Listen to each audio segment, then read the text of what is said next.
지난 시간 본 것처럼 하나님께서 베푸신 긍휼과 또 여로보암의 악행으로 인해서 남유다로 내려온 이들, 곧 마음을 굳게 하여 하나님을 찾는 이들, 그들로 인해서 성전 예배가 살아나고 나라가 견고해졌습니다.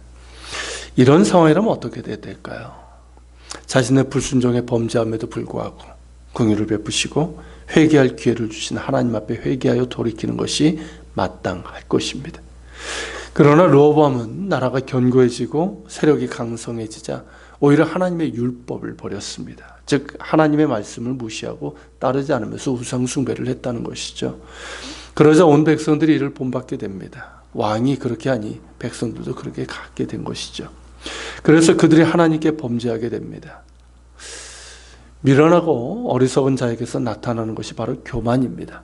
잠언 16장 18절에서 교만은 패망의 선봉이요 거만한 마음은 넘어짐의 앞잡이라고 했는데, 그 말씀 그대로 르호보암은 어리석은 교만으로 나타나게 되고 그 교만은 패망으로 이어지게 됩니다. 그것은 다름 아닌 애굽 왕 시삭이 군대를 이끌고 예루살렘을 치러 온 것입니다. 르호보암과 백성들이 하나님의 말씀을 버린 것에 대한 징계입니다. 애굽은 당시 군마와 병거의 주 생산지였기 때문에 당연히 그들의 주력 부대는 병과 마병이었습니다. 그런데다가 애국 군대뿐만 아니라 리비아 등 주변 나라들의 용병까지 이끌고 왔기 때문에 남유다는 속수무책으로 당할 수밖에 없었습니다. 애국 왕 시삭은 유다의 견고한 성읍들, 즉 르호보암이 건축한 성읍들을 모두 점령하고 예루살렘에 이르게 됩니다. 그가 믿었던 군사력이 허망하게 무너지고 만 것이죠. 교만은 패망의 선봉이며 넘어짐의 앞잡입니다. 하나님께서는 겸손한 자를 긍휼히 여기시나 교만한 자는 미워하십니다. 우리가 세상을 살아가면서 얻게 되는 인간적인 견고함이나 강성함, 즉 세상적인 성공이라 할 수 있을 텐데, 그런 것들이 하나님에게서 멀어지게 되는 교만이 되어서는 안 될 것입니다. 나를 긍휼히 여기사 주신 하나님의 은혜임을 알고 더욱 겸손하여 하나님을 가까이 하고 신뢰하는 겸손의 길로 가야 합니다. 그럴 때 인간적인 견고함과 강성함이 하나님께 영광이 될 것이고, 우리 자신도 넘어짐이 아니라 하나님께서 세워주시고 사용하시는 도구로 서게 될 것입니다. 르호보암의 교만과 불순종의 반역으로 인해서 나라가 망할 지경에 이르게 됩니다. 그런데 그때 선지자 스마야가 르호보암과 방백들에게 나와 이것이 하나님의 징벌임을 말합니다. 5절에서 보는 것처럼 그들이 하나님을 버렸으므로 하나님께서도 그들을 버려 시삭의 손에 넘기셨다는 것입니다. 이런 징계의 선언이 있었을 때 르호보암과 방백들이 스스로 겸비하여 이르되 하나님은 의로우시다 라고 했습니다. 여호와는 의로우시다 하면 자신들이 범죄하였음을 인정하는 것이고, 또한 그에 대한 징벌 역시 마땅하다는 인정입니다. 즉 회개하고 돌이키는 겸비함입니다. 물론 르호보암과 백성들의 겸비함은 그리 오래가지 않았지만, 그럼에도 하나님께서는 솔로몬이 성전을 봉헌할 때 하셨던 약속대로 행하십니다. 역대 7장 14절에서 이렇게 약속하셨죠. 내 이름으로 일컫는 내 백성이 그들의 악한 길에서 떠나 스스로 낮추고 기도하여 내 얼굴을 찾으면 내가 하늘에서 듣고 그들의 죄를 사하여 그들의 땅을 고칠지라. 그 말씀 그대로 자비를 베푸십니다.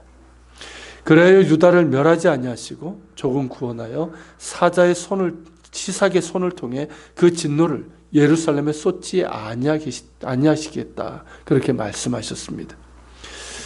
조금 구원하여 이렇게 말씀하셨는데요, 이 뜻은 비록 멸망의 위기에서는 구원하셨으나 남유다가 애굽의 시삭을 섬기는 굴욕을 맛보는 것으로 나타나게 됩니다.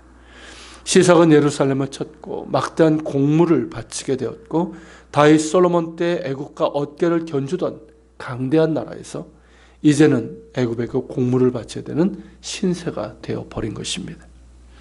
그것을 통해서 하나님께서 원하신 것이 8절에 나옵니다. 그들이 시삭의 종이 되어 나를 섬기는 것과 세상 나라들을 섬기는 것이 어떠한지 알게 되리라 하는 이것이었습니다.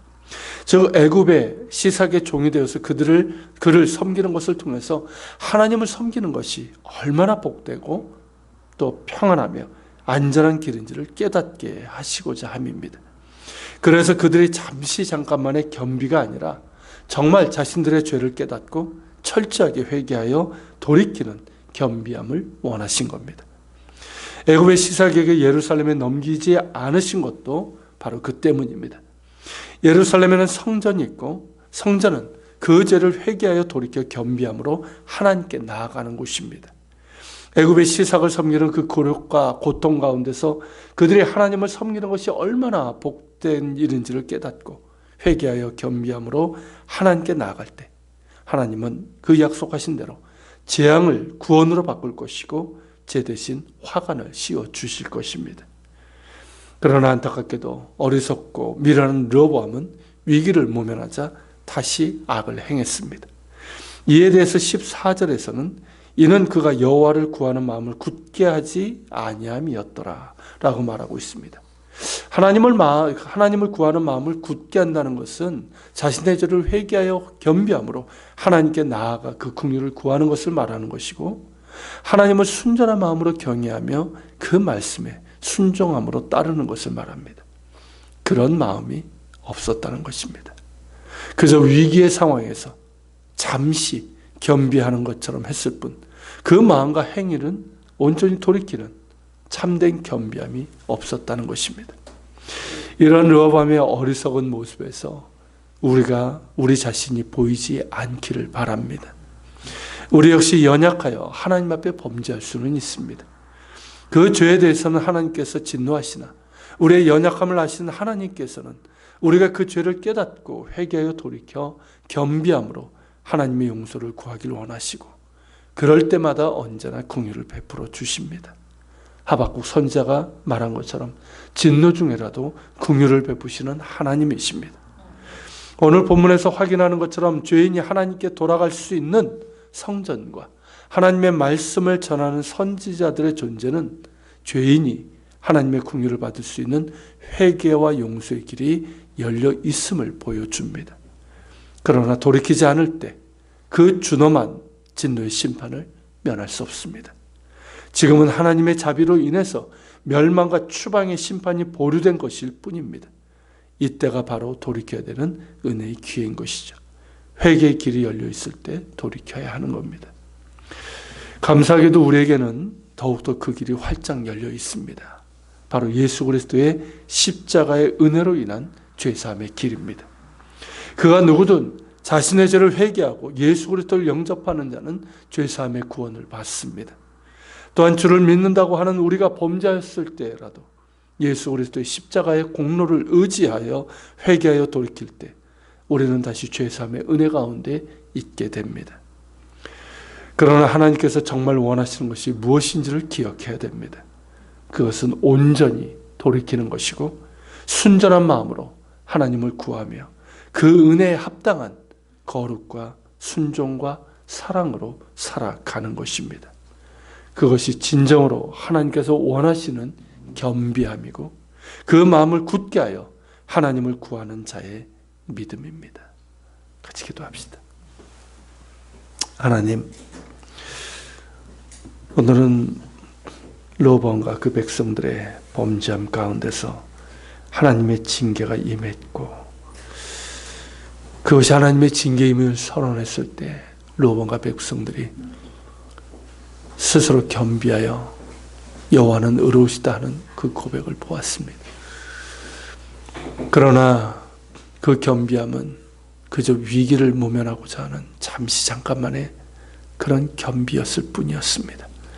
하나님께서 정말 원하시는 것은 온전한 돌이킴이고, 그런 가운데 그 마음을 굳게 하여 하나님을 섬기며 하나님의 말씀에 온전히 순종하는 그 믿음과 삶인 줄 압니다.